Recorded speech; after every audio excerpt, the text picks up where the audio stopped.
Assalamualaikum warahmatullahi wabarakatuh. Innal hamdalillah nahmaduhu wa nasta'inuhu wa nastaghfiruh wa na'udzu billahi min shururi anfusina wa min sayyiati a'malina. Man yahdihillahu fala mudilla lahu wa man yudlil fala hadiya lahu. Asyhadu an la ilaha illallah wahdahu la syarika lahu. Wa asyhadu anna Muhammadan abduhu wa rasuluh. Allahumma salli wa sallim wa barik ala nabiyyina Muhammadin wa ala alihi wa ashabihi ajma'in wa man tabi'ahum bi ihsanin ila yaumiddin. Pada yang kami hormati Bapak-bapak, Ibu-ibu, saudara-saudara jemaah pengajian Ranting Muhammadiyah Setu Kecamatan Garut. Alhamdulillah pada malam hari ini perkenalkan saya Al-Qurbani. Sekarang diamanai di Majelis Ekonomi di Kabupaten Tegal, di PD Kabupaten Tegal, sebagai sekretaris majelis. Alhamdulillah bisa bersilaturahmi dengan saudara-saudara di PRN Setu. Sebenarnya sudah cukup lama, sudah sering ya ke Setu, terutama ke order, urusan orderan. Alhamdulillah pada malam hari ini bisa bersilaturahmi bersama di sini. Kemudian salam salam semoga tetap tercurah kepada junjungan Nabi kita Nabi Muhammad SAW serta keluarga dan sahabatnya, dan semoga sampai kepada kita selaku berikutnya. Ibu-ibu, bapak-bapak, saudara-saudara, pada hari ini, pada malam ini, saya minta izin untuk menyampaikan sebuah tema ya yang mungkin jarang atau sangat langka untuk disampaikan ke dalam sebuah pengajian.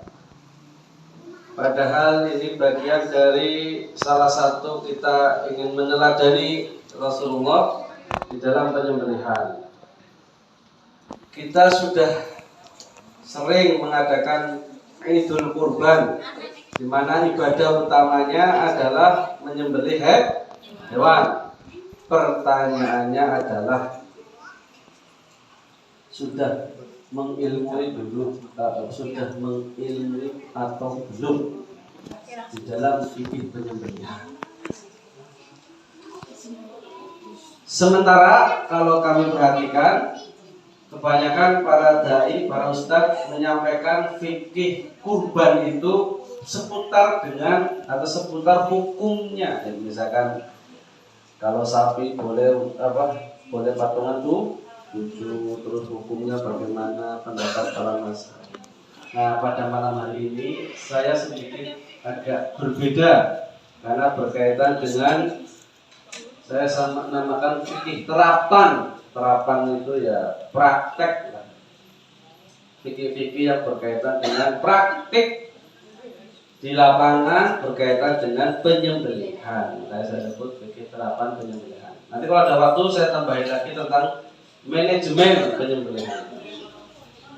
Baik, tidak berpanjang lebar, mungkin ibu-ibu juga perlu tahu tentang fikih ini karena kita sama sepakat ya,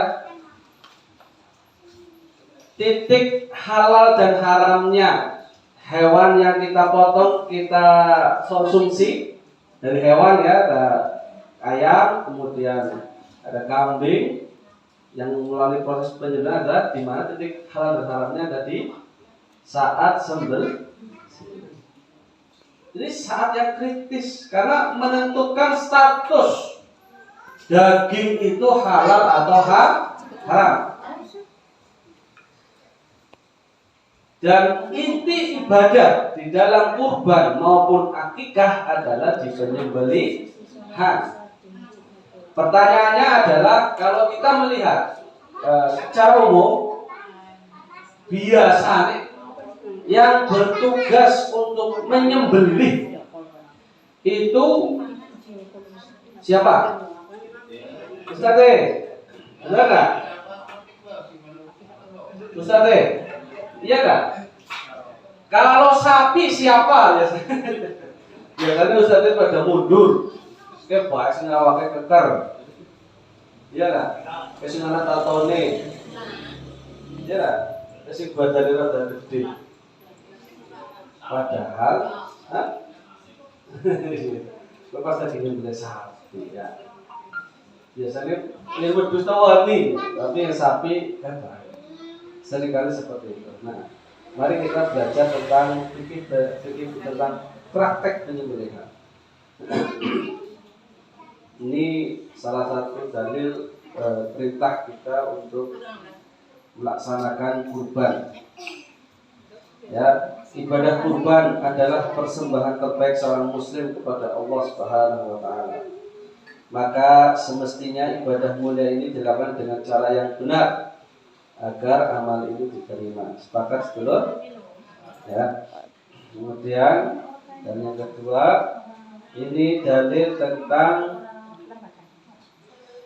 penyembelihan yang baik, ya. Sesungguhnya Allah mewajibkan berbuat ihsan dalam segala hal. Jika kalian membunuh, maka bunuhlah dengan cara ihsan. Jika kalian menyembelih hewan, lakukan dengan ihsan. Hendaknya kalian mempertajam goloknya dan menenangkan sembelihan.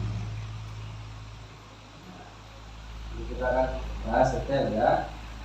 Hadis yang lain berkaitan dengan etika atau adab. Perhatikan dari Ibnu Abbas radhiyallahu anhu, beliau berkata Rasulullah sallallahu alaihi wasallam mengamati seseorang yang meletakkan kakinya di atas pipi atau sisi kambing dalam keadaan dia mengasah pisaunya. Sedangkan kambing itu memandang kepadanya, lantas Nabi bersabda, apakah sebelum ini kamu hendak mematikannya dengan beberapa kali kematian? Hendaklah pisaumu sudah diasah. Ngasah kue kira-kira serem apa ora? Ngasah kok bisa masak serem. Serem enggak? Biasa saja. Ngasah kan dalilnya ini kan? Ya. Seremnya mau kena tangan itu ya. Ngasah saja dilarang hewan yang akan disembelih. Apalagi hewan itu melihat temannya disembelih. Apalagi melihat hewan yang masih hidup melihat temannya diteter-teter. Rasul melarangnya bukan memperlihatkan hewan disembelih, tapi dari mengasah pisau saja dilarang. Jelas ya? Jelas ya? Ngasah pisau yang bukan mengerikan saja dilarang. Sekarang praktek di masyarakat, jejeran dicancang, pinggirnya disembelih orang dibuatnya. Itu bangun. Boleh nggak? Kalau kata nasi boleh nggak? Kalau kita zolim bangun. Kita memperlihatkan hewan yang masih hidup, kancane lagi disembelih lagi didadar-dadar. Hari nyembelih mah ada diperteng-perteng anak kamu. Ya. Iya, terus di roto-roto. Ya. Ini di sini enggak ya? Iya. Sore.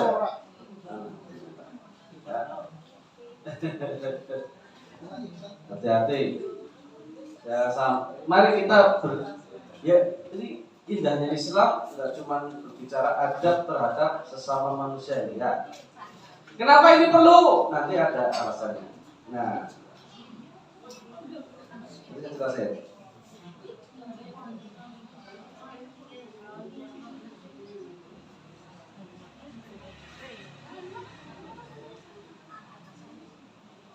Dalil kelima dari Abu Waqid Al-Laitsi, berkata Rasulullah SAW bersabda, bagian tubuh bahimah atau hewan ternak yang terpotong ketika hewannya masih hidup, maka ia adalah bang.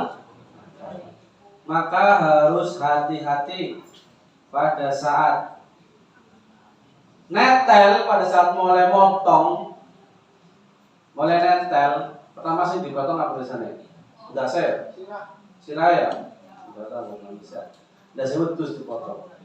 Ternyata hewannya belum tidak boleh. Ya, apalagi biasanya buat zakarnya ya, cicilannya ya, dipotong disit biasanya 4 meter. Pastikan hewannya wis mati. Kalau nggak mati maka potongannya adalah bangkai sekarang. Ya, aja ke susu. Ya. Sabar, dicek dulu benar-benar mati, baru dilakukan proses penyadaran pemotongan kepala dan lain sebagainya. Kemudian alat sembelih, ada larangan menggunakan kuku dan gigi. Kalau dalam hadis ini, kuku adalah pisaunya orang Habasyah, sedangkan gigi merupakan tulang. Ini bukan karena bicara bahasa atau tulang ya, tetapi dua jenis alat ini, alat sembelih yang berasal dari kuku dan gigi, dibikin tajam setajam-tajamnya tidak akan cukup atau tidak bisa sesuai standar untuk penyembelih. Nah, karena tidak akan tajam, ya. Dibikin lancip sekalipun agak sulit untuk setajamnya untuk melakukan penyembelihan. Ya. Kemudian ini tata lagi, Rasulullah SAW pernah menyembelih 2 ekor domba yang mempunyai tanduk bagus dan berwarna putih serta telah dikebiri. Ketika beliau menghadapkan keduanya ke arah kiblat, ya. Mapan ada bagi kiblat, sirain di sisi utara atau selatan. Sirai hewan selatan, ya kan? Tangan kiri kita megang kepalanya kan, terus tangan kanan potong, ya kan? Nanti ada hadis lain kalau bicara itu ya. Nanti posisinya di kampung kiri di bagian bawah. Nah, mengenai syarat sah hewan. Ini yang bagi yang mau kurban, perhatikan. Yang pertama, ada 4 macam hewan yang tidak sah dijadikan hewan kurban. Yang pertama, yang matanya jelas-jelas buta, picek. Yang fisiknya jelas-jelas dalam keadaan sakit, punya penyakit. Karena kena PMK itu nggak boleh ya. Yang kakinya jelas-jelas pincang. Maksud pincang di sini apa? Dawa siji. Iya, kalau keseleo boleh nggak? Pas keblosok misalkan di kandang, boleh nggak? Boleh, karena itu nggak pincang. Ya, yang dimaksud pincang ini biasanya itu cacat. Cacatnya dalam artian, misalkan begitu lahir panjangnya dawa siji karena tidak terbentuk sempurna pada salah satu kaki. Saya pernah melihat fenomena itu di kandang saya, karena saya tukang ini juga, tukang ngarit juga. Ya, yang badannya kurus lagi tak berlemak. Biasanya kurus kue bukan karena tidak makan juga atau kurang makan juga, tapi karena sakit, males mangan, akhirnya kurus. Cacingan ya, injeronya bisa jadi kurus. Jadi kenapa ini nggak boleh? Nah, empat ini nggak boleh. Yang pertama, bicara tentang buta, mata buta atau kurus, mata buta atau yang poin 3 jelas-jelas pincang. Kenapa ini tidak dijadikan? Karena tidak layak untuk dipersembahkan kepada Allah. Sebab ibadah kurban itu tadi perintah tentang ibadah kurban itu Allah singgung dulu tentang nikmat yang begitu banyak diberikan kepada kita. Sehingga ketika kita membalas nikmat itu dengan berkurban dengan kambing yang pincang, kemudian pincang, kira-kira etis apa tidak? Beradab atau tidak? Tidak ya. Kemudian yang kedua dan keempat, jelas-jelas dalam keadaan sakit atau badannya kurus. Kurus bisa jadi nggak beradab juga, bisa jadi karena sakit.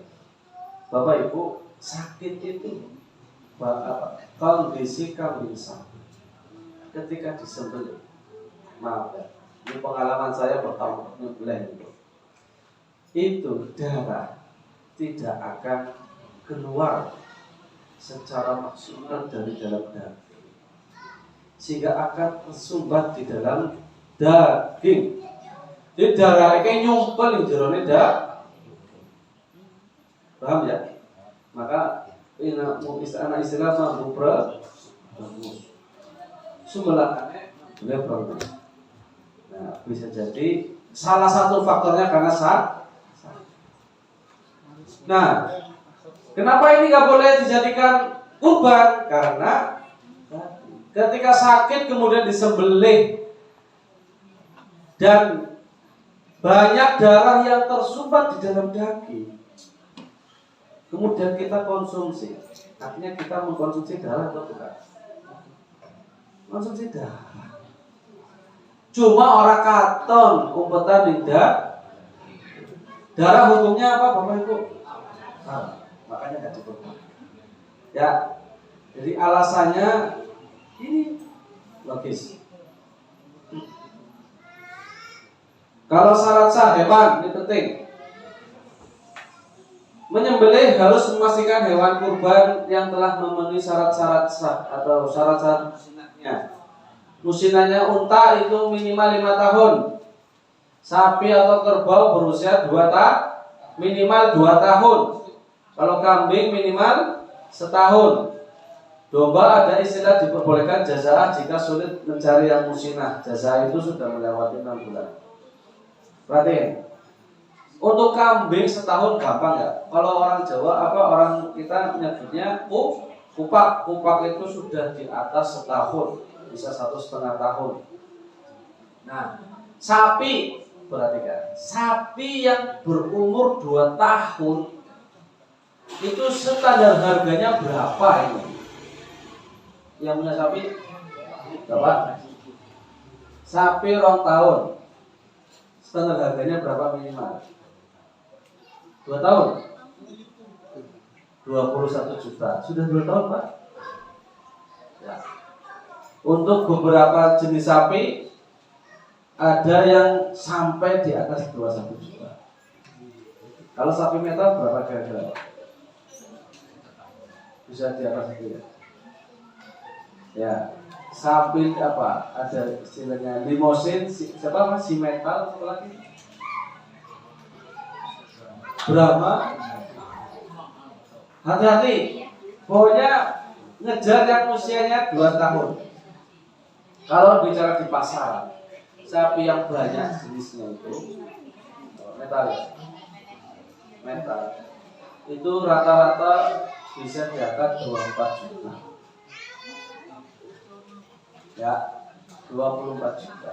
Maka ketika ada patungan sapi, aja ngejar sapi regane murah. Tapi kejarlah sapi yang sudah berusia 2 tahun, terus harga pasarannya kira-kira sekian. Misalkan 24 juta misalkan, maka patungannya berapa? 3,5 dia dapat 24,5.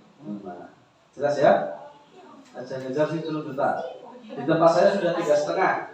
Di beberapa tempat sana kalangannya 3,9. Ada yang sudah 4 juta. Karena tadi ngejar usia biar dapat yang 2 tahun. Buat keadaan kita saja. Larangan dari bagian tubuh hewan. Pada saat ada kita bayar penjagal, mungkin nggak ada tukang jagal, apalagi biasa sapi nih yang jarang.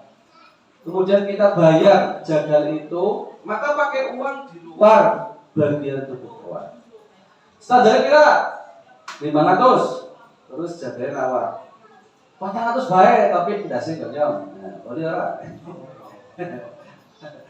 Boleh lah. Boleh. 500 kasih. Ya, kepala haknya panitia sudah. Kalau mau dikasih penjagal jangan sebagai bayaran. Jelas ya? Gak boleh. Ya, disini sudah ada. Kemudian larangan menjual bagian tubuh hewan. Maka barang siapa menjual kulit hasil sembelihan kurban, maka tidak ada kurban baginya. Maksudnya ibadah kurbannya tidak ada nilainya, ya. Ini bagi shahibul kurban, hati-hati. Nah, kalau yang ada ya memang hari itu berbagi, ya, dibagi disedekahkan, ya, untuk diri pribadi, untuk tetangga, untuk orang-orang yang dekat. Nah, jelas Bapak Ibu? Nah, nanti kita akan perjelas lagi di sekalian, tanya jawabnya nanti.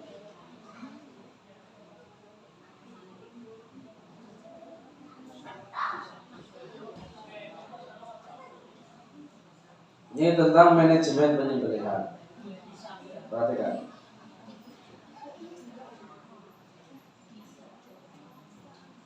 Nah, tadi di awal ada sebuah hadis yang menggait atau menuntun kita untuk cara menyembelih dengan baik, yaitu mempertajam golok dan menenangkan sembelihannya. Nah, kenapa?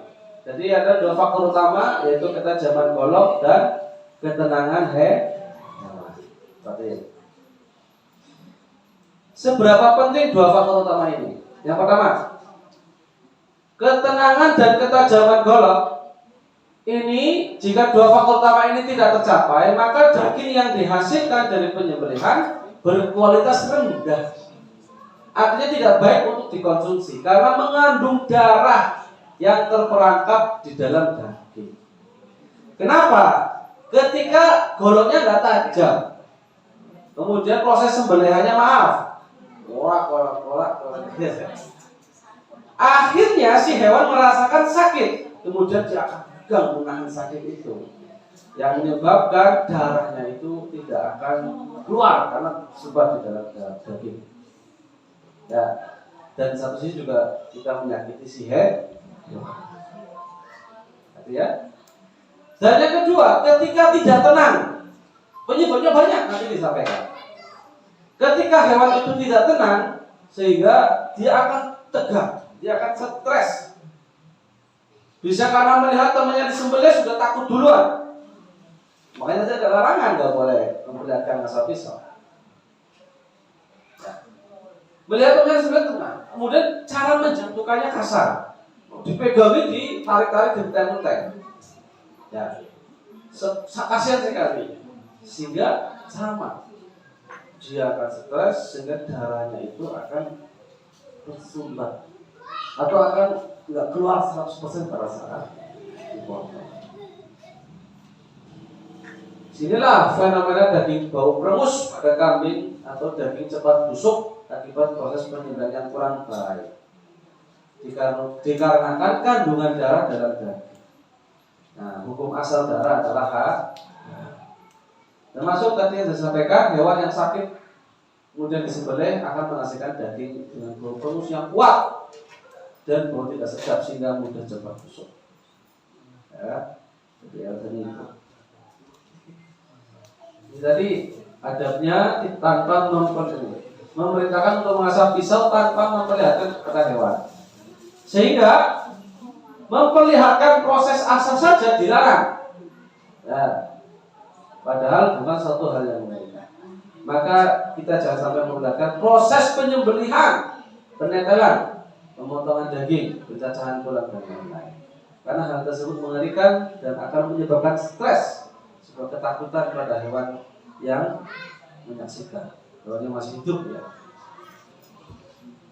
Nah, untuk ketajaman golok, nah ini penting buat para penjaga.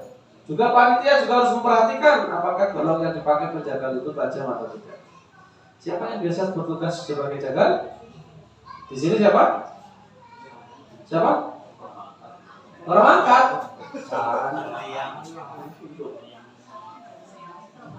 Dia punya berapa golok? Dia punya ranting. Punya ranting berapa biji? Ini balik apa? Ini ngasal tak? Kulinya itu sih. Iya Pak. Bisa. Oh, iya. Biasa di sana lagi. Pokoknya pastikan selalu tajam. setelah dipakai dicek lagi ketajamannya. Setelah dipakai dicek lagi ketajamannya ya. Jadi jangan sekali sudah tajam di awal. Biasanya setelah dipakai kan kadang kurang, maka harus dicek lagi. Itu penting. Ya. Cara ngeceknya pakainya kertas. Ya. Kalau sudah pernah mengikuti pelatihan saya sudah tahu. Ya.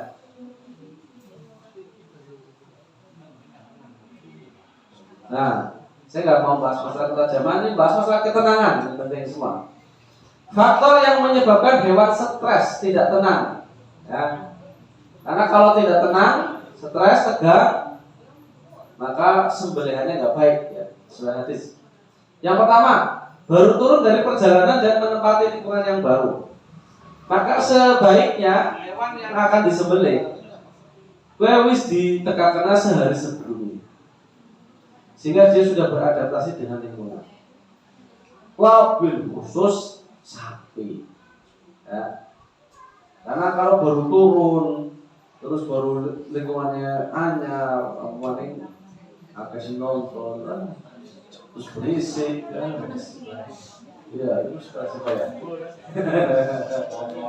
Wes ada foto selfie apa ya, terus melasi, dia akan stres, sehingga sia-sia nanti, ya. Potongan daging kita tidak bagus. Yang kedua, memperlihatkan proses pengasahan pisau. Kemudian hewan lain disembelih, dikuliti, dipotong-potong, ya. Jangan. Yang ketiga, suasana penyembelihan yang gaduh dan ramai. Maka harus ada petugas, walaupun banyak anak-anak yang nonton, tetap jaga, ya, untuk tidak gaduh. Kemudian ada genangan darah yang tercecer di area penyembelihan, dibersihkan, ya, sehingga tidak membuat stres hewan. Cara perogokan yang kasar, nah ini kasar, ya. Kambing juga banyak yang kasar, sapi apalagi, ya. Biasanya sih tugas ngerubungnya siapa?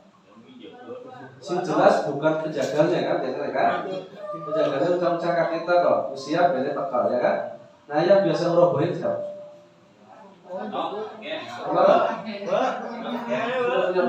Apa kerja di mana? Nah, aduh apa? Tadi kasar biasanya. Kasar ya, jadi saya kalau merobohkan sapi cukup dibantu 2 orang, ya, dan halus, dengan cara yang halus. Kemudian kalau kambing sendirian juga cukup, ya. Jadi semuanya bisa, ya. Siapapun sebenarnya bisa, nggak perlu orang yang badannya kekar, nggak perlu. Saya aja bisa, ya. Jadi kalau sudah tahu caranya, insya Allah mudah. Kemudian ada yang memang stres, kelelahan. Kelelahan di sini biasanya kita baru dari perjalanan misalkan, ya. Kemudian begitu datang, lelah, kemudian kita sembelih, itu pasti dia akan tidak tenang, napasnya juga kelihatan. Kemudian yang ketujuh, merasakan sakit saat disembelih karena goloknya tidak tajam. Nah ini harus dihindari, ya. Ini bikin stres, bikin tidak tenang, tidak tegang. Adapun yang bisa membantu menenangkan hewan, pertama dipuasakan terlebih dahulu sekitar 12 jam. Jadi kayak sapi, kambing itu 2 hari nggak makan nggak mati, Bapak Ibu, ya. Ya. Dipuasakan, jadi belasi sudah mati aja, itu dipakani.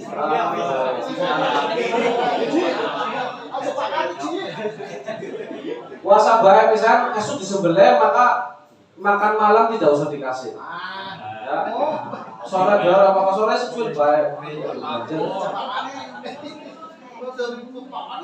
Iya. Orang gila, orang mati.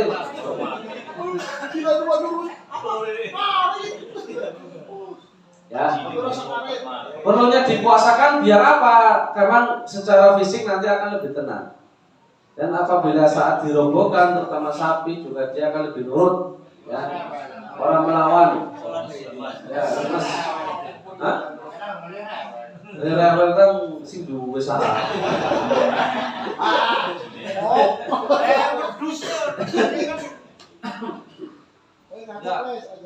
Ya. Kemudian hindarkan dari pandangan yang berwarna merah, ya. Atau warna-warna yang mengkilap, biasanya sapi, ya. Mungkin pada sapi utamanya itu apa namanya? Dia lebih menjadi ganas, ya.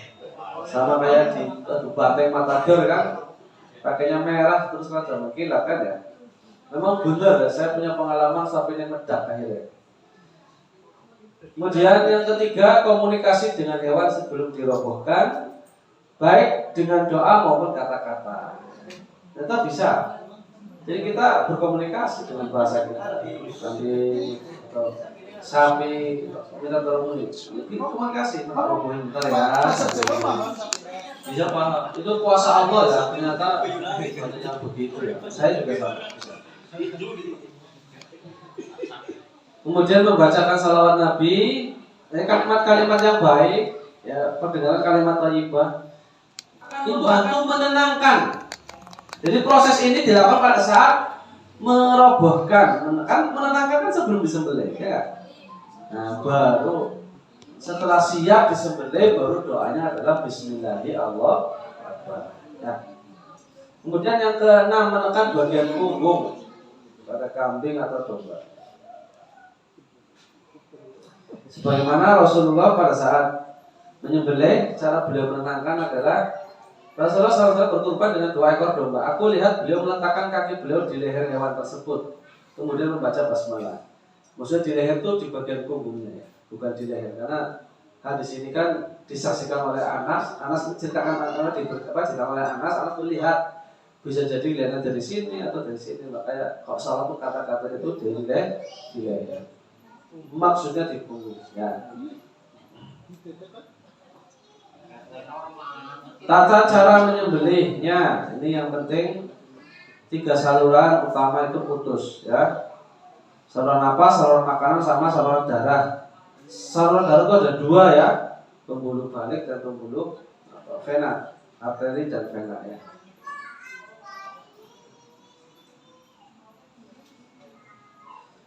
Pada saat hewan disembelih akan nampak darah memancar sangat kuat, deras keluar lewat lubang yang terbuka di leher bagian depan.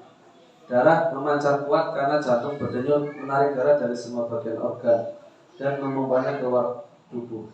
Jantung memompa darah itu karena perintah otak yang dikirim lewat sumsum tulang belakang. Maka pada saat nyembelih, misalkan kayak nyembelih ayam, itu nggak boleh langsung putus, ya, karena akan memutus otak untuk memerintahkan lewat sumsum tulang belakangnya itu untuk mengeluarkan darah, sehingga akan ada darah yang tersumbat di dalam daging, ya.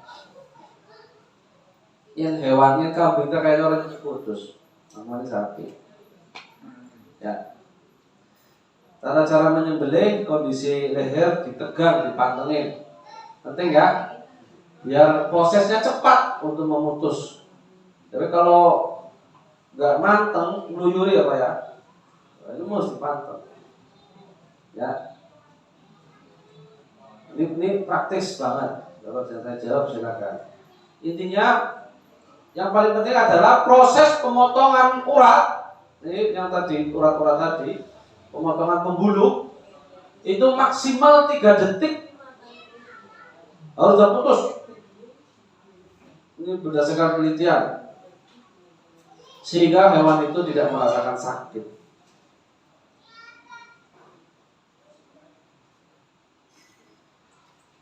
Kemudian ketika setelah menyembelih, ini nggak boleh motong bagian tubuh sebelum memastikan hewannya mati. Cara merobohkan, ini merobohkan sapi, dan ini praktek banget. Kalau ingin tahu, diskusi saja. Demikian apa yang bisa saya sampaikan untuk pengajian pada malam hari ini. Mudah-mudahan ada yang jawab. Monggo barangkali ada yang didiskusikan, dipersilakan. Kalau misalkan gorong kayak gereji ini mendek, kayak gereji, ya boh, barangkali anak sih. Karena tidak tajam.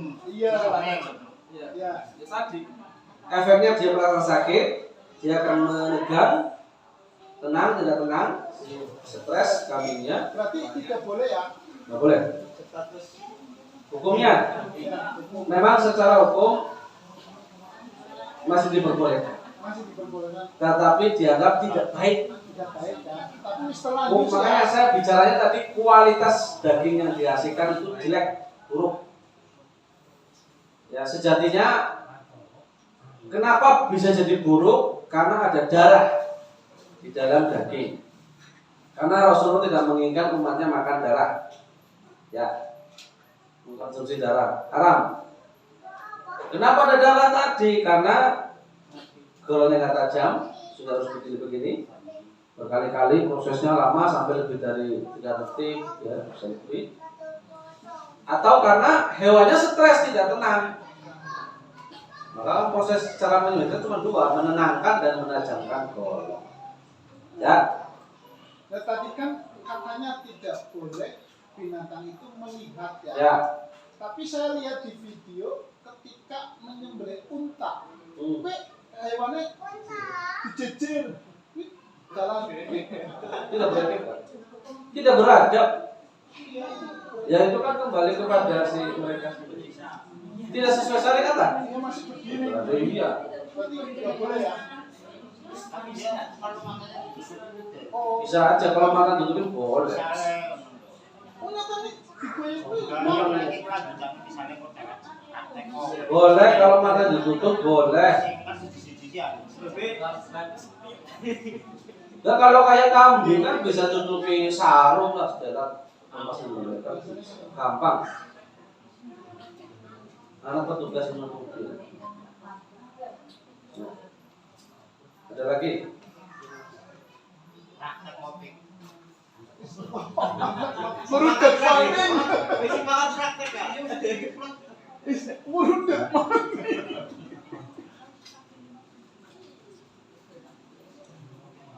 Monggo Pak. Atau sambil dinikmati Pak, hidangannya sudah disiapkan. Yang mau bertanya-tanya yang sudah ada di sini. Jangan. Santap.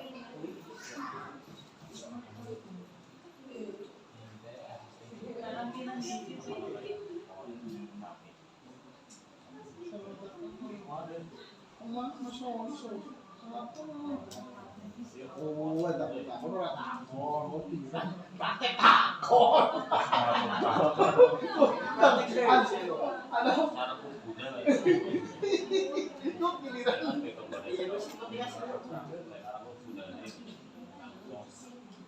Biasanya kan cara merubuhkan sapi. Ada.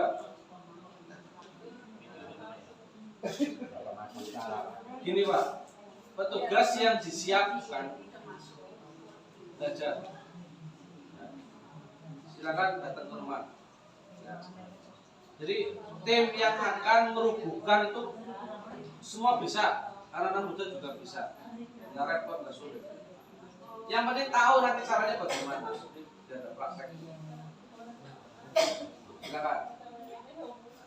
Belum benar, biar tadi hewannya tetap tenang. Iya, ini kayak caranya sama rubuh datang di sini. Tok.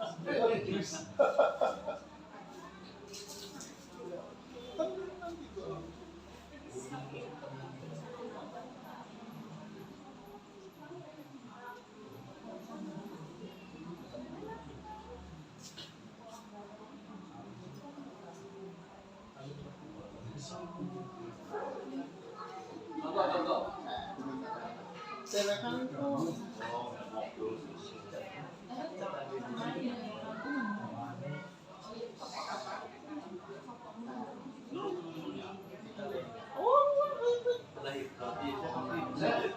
Bunganya dikatakan, bunganya dikatakan pakai dengkul. orang sedih lewat.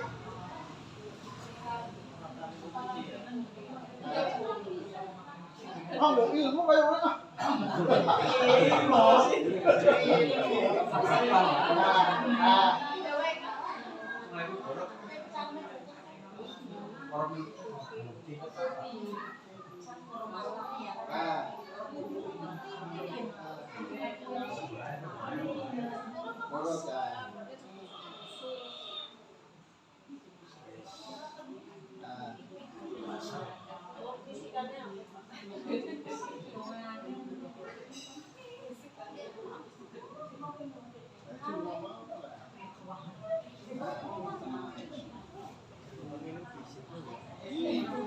Tapi nek berisik kok bisa ya.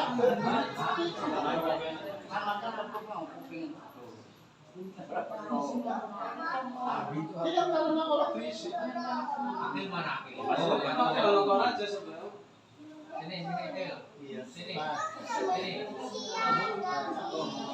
Apa? Karena adanya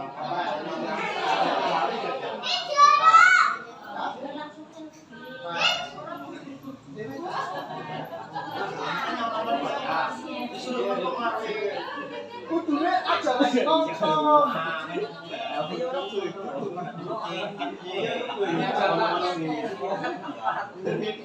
Kalau jantan itu lehernya itu ada gleber ya, maka nanti dibantu orang untuk narik, penting. Tapi kalau betina atau jenis domba itu kan ada gleber, itu cukup sendirian. Sama ini sama. Enggak pas mau biasa aja untuk bantu narik leber. Pas mau Iya, bantu untuk narik. Ini biar cepat sebenarnya begitu menjatuhkan, satu orang pegang kepala, satu orang neken punggung. Itu nanti akan cepat tenang. Saya kalau pas lagi Idul Adha ya kayak gitu. Jadi cepat. Satu ya kayak sama kayak biasa masih kecepatannya. Kalau saya kan masih nggak tak lepas ya. Tak lepas untuk ini ya, untuk nah, sengaja tak lepas. Terus memposisikan kadang lubangnya tidak pas. Ini jantan gemuk, ada glebernya. Glebernya cukup lebat nih.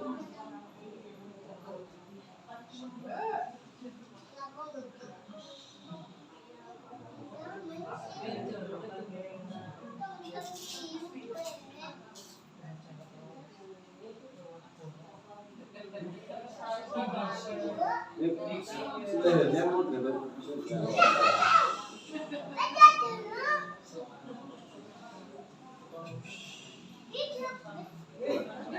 prosesnya terlalu cepat dan maksudnya untuk bisa yakin itu putus. Kan sudah kelihatan nyampe, kalau sudah nyampe tulang itu udah otomatis. wis kerasa tulangnya lagi. Mencok, saya kan belum tulang udah. Dari video itu begitu terus langsung lepas. Iya, memang karena sudah itu kerasa. Karena landep sih di Memang tajamnya memang harus begitu. Merasa enggak kayaknya biasanya di sini ditutupi tanggal dulu sebelum yakin baru dilepas. Ya ini profesional aja. Kalau makanya kalau misalkan dibantu satu orang itu begitu jatuhin, satu orang megang kepala diposisikan, yang jatuhin itu neken punggung dan kakinya itu. Udah nanti yang tukang sebenarnya baru mati. Jadi yang neken punggung itu sekaligus narik gleber ya, kalau ada gleber, terutama jantan, Jawa jantan. Tapi kayak domba, terus betina itu enggak. Udah. Ya, kalau udah biasanya jelek rasa. Oh ini udah nyampe putus itu rasa. Karena kan darah kan kelihatan. Kalau sudah ada darah yang memancar kuat sudah kelihatan. Teman-teman pulang lain.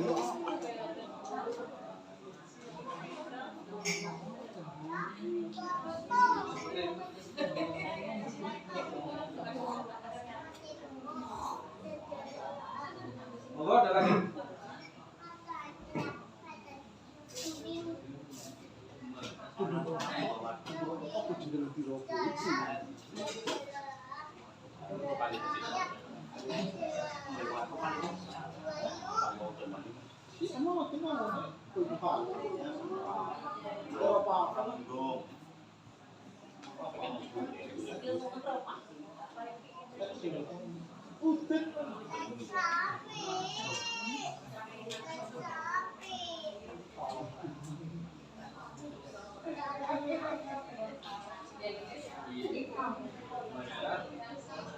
Sapi nggak ada ya?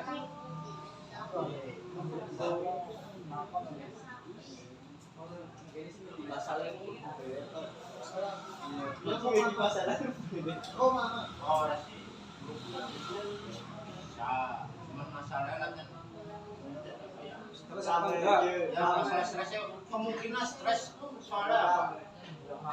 Pada ya usaha pemuda lah kan tanpa komando kan langsung tak disiki ini awalnya ya Makanya perlu belajar sebelum menyembelihkan. Jangan sembarangan aja, kon datat aja, jangan sampai dadak nunjuk, ini bahaya. Nah, ini makanya harus ada briefing dulu mau ngapain. Saya pun sama. Nanti yang berduka sini kamu, berduka sini kamu, udah jelasin. Karena tadi kita ingin menjaga, menenangkan hewan, itu penting dijaga. Jangan diremehkan. Perintahnya itu menenangkan dan mempertajam udah. Maka proses menenangkan ini harus dijaga. Seperti sapi ini tiba ditarik macam tidak boleh, tidak sesuai syariat. Ya. Diikat gak apa-apa Pak. Sapi itu jadi gini, nanti sapi ketika jatuh itu akan hilang kesadaran sekitar 3 menit. Jadi 3 menit begitu jatuh sapi itu kesadarannya hilang. Maka ketika dia diikat kakinya dia nggak bakal nyepak bahasanya, diem dia, karena hilang kesadarannya hilang. Baru setelah 3 menit itu pulih, 5 menit udah pulih. Maka baru dia merasa kan. Begitu rasa kakinya diikat dia pengennya berontak. Ya, maka proses ngikat itu harus cepat. Maka dibagi tugas saja, nanti si A kamu ngikat kaki depan, jadi disatuin. Si B kamu ngikat kaki belakang, disatuin. Habis itu langsung dijadikan satu. Kan setelah udah jadi satu sudah langsung proses sembelih. Iya, terus jadikan satu udah tarik barang dari situ. Maka itu dilakukan dengan sangat cepat. 1 menit harus rampung selesai cukup. Maka satu orang ngikat nyatuin kaki depan, satu orang kaki belakang, kemudian langsung dijadikan satu. Udah nanti yang megang kepala sama penjaga siap-siap, sama narik leher. Kalau pada lehernya selesai. Jangan angkat maning ketua, berarti sing nom-nom sedih. Berdaya kan? Oh. Cari yang muda saja. Di sana tempat saya itu pemuda semua.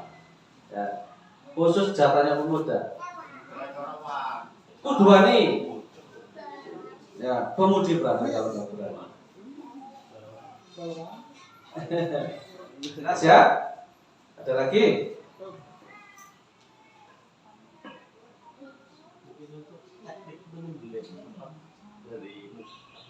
Dari depan ke belakang atau dari belakang ke depan? Senyamannya.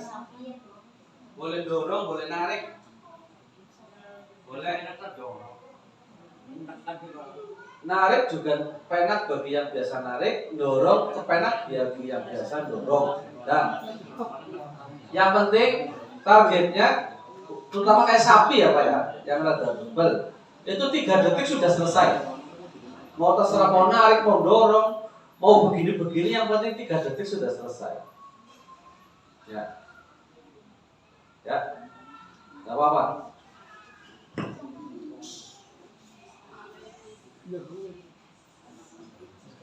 Memang kalau sapi lemahnya di sini ada namanya enggak itu. Oh iya, Biasanya kan menjatuhkan sapi, iya. Perlu ada praktek sebenarnya Pak. Jadi ada prakteknya nanti jelas. Titik lemah sapi itu di kaki kiri depan. Perlu diikat. Ya, jadi kalau ininya kalau hanya lepas atau tali lehernya lepas nggak masalah. kemudian di selangkangan kaki belakang itu kelemahan. Maka cara menjatuhkannya di situ. Makanya saya bisa menjatuhkan sapi cukup dengan 2 orang. Ya, jadi saya pada titik itu yang nanti diincar. Ya.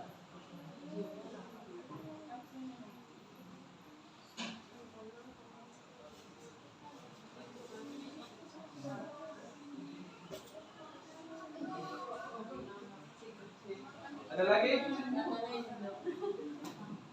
Ibu-ibu? Oke, tapi perlu. Kenapa gini Pak? Ya, untuk mungkin terakhir kalau nggak ada nih, ya udah jam 9 lebih. Sebenarnya jam berapa biasanya? Berasa. Ya Bu ya. Kami menyaksikan begitu banyak hari ini masyarakat mentalnya dianggap rusak. Karena terus terang saja kalau saya selaku praktisi penyembelihan itu bisa jadi karena masyarakat kita sudah terbiasa makan daging haram. Sampai hari ini, kemarin pada saat saya ngambil sertifikasi kompetensi juru sembelih itu ada. Saya punya. Saya ngambil sendirian. Pada saat ada di Magelang saya ambil. Itu asesornya bilang begini. Tidak ada dinas peternakan yang berani memberikan jaminan bahwa daging yang beredar di masyarakat itu halal, nggak ada yang berani. Tidak ada dinas di seluruh titik Indonesia yang berani ngasih jaminan halal pada daging-daging sembelihan yang ada di pasar-pasar. Sikap pribadi. Itu terjadi di negeri mayoritas Muslim. Tidak ada jaminan halal. Sikap pribadi. Artinya apa? Mereka tahu bahwa praktek penyembelihan di masyarakat masih jadi masalah.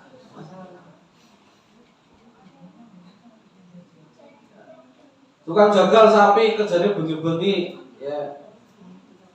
Gua ngangetin awak muridnya kudune ya. Karena nyekel botolan apa. Baru gue nyembelih. Terjadi. Maca bismillah orang yang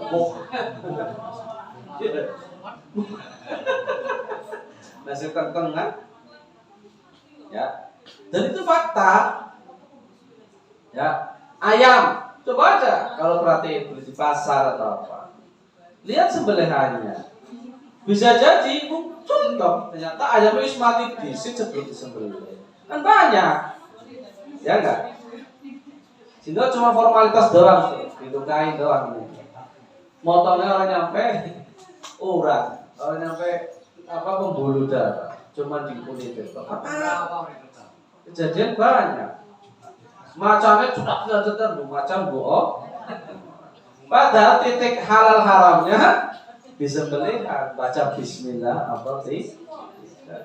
Makanya tadi benar. Sehingga saya udah izinnya masyarakat saya ini ribet.